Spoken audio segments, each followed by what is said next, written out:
And the eyes of the world are watching as Israel prepares to begin a ground offensive in the Gaza Strip to chase down Hamas militants. And the countries have responded with both pledges of support for Israel as well as words of warning. For more, we have Professor Joel Atkinson with us this morning. Good to have you with us. Yeah, thank you. It's nice to be here. The United States has pledged unconditional support and aid for Israel. Now, where is this support from the U.S. Coming from? I mean, will these efforts actually help ease tensions in the Gaza? Yes, well, the close relationship between the U.S. and Israel was forged during the Cold War. Israel served as an important ally against the Soviet Union and its friends and allies in the Middle East. And these strong ties also stem from support not only among Jewish Americans, but also some Christian churches and so on. And additionally, I think Israel's status as a democracy and an open society, sharing many values with the US, certainly plays a significant role. So whether US support will ease tensions depends on what you think is driving those tensions. Some argue that the US not condemning and restraining Israel's response to the attack from Hamas will only exacerbate tensions.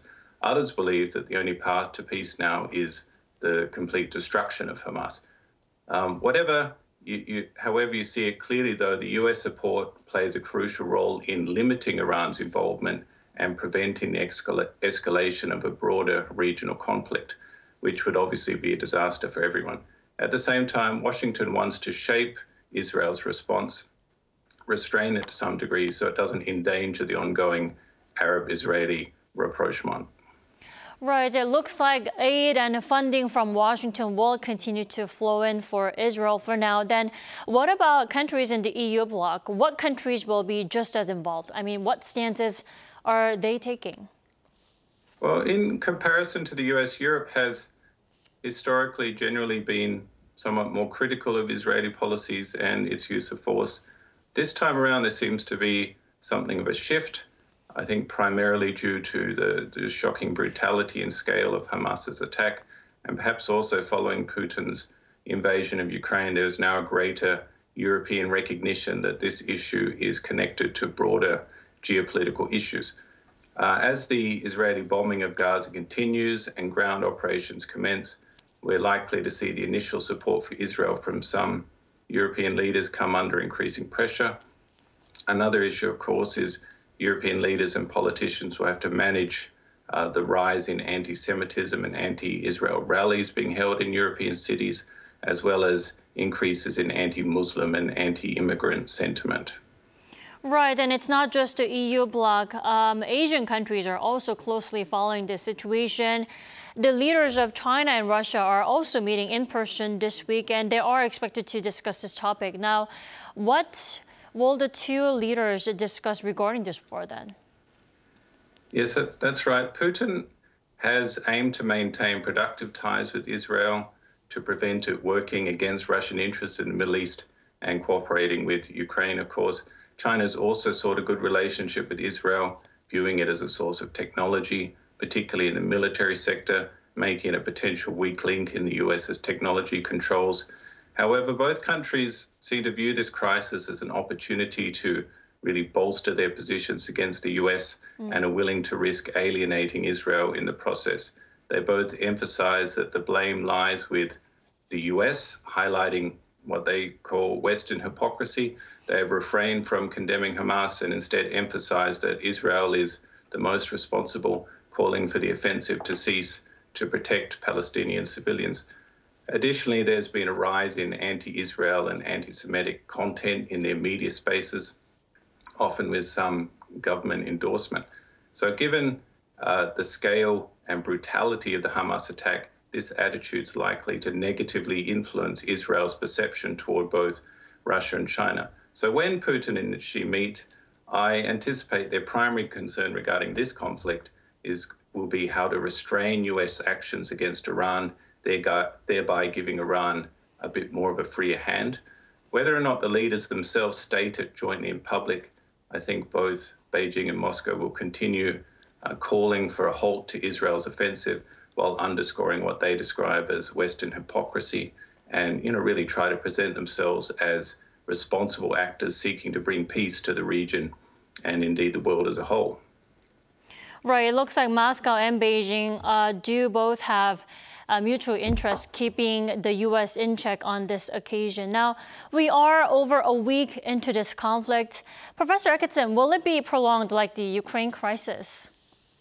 Well, on one hand, the violence in Israel and Palestine has persisted for decades with no apparent resolution in sight, making it a much more prolonged conflict than Ukraine. On the other hand, the acute phase of this conflict is likely to conclude more swiftly than in Ukraine. So what we've seen in Ukraine is that neither Ukraine nor Russia have managed to eliminate the other from the battlefield or been able to compel the other to the negotiating table. But Israel's armed forces should be capable of defeating Hamas relatively quickly.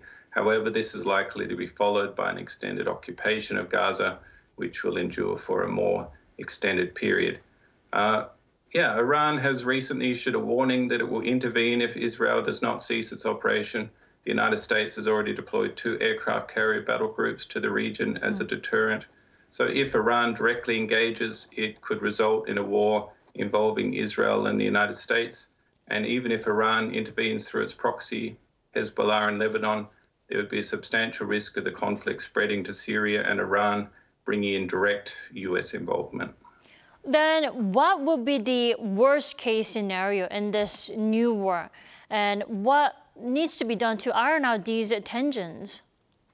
Well, the absolute worst case scenario would be if Russia and China intervened in support of Iran, leading to World War III. No one wants that, so it remains highly unlikely.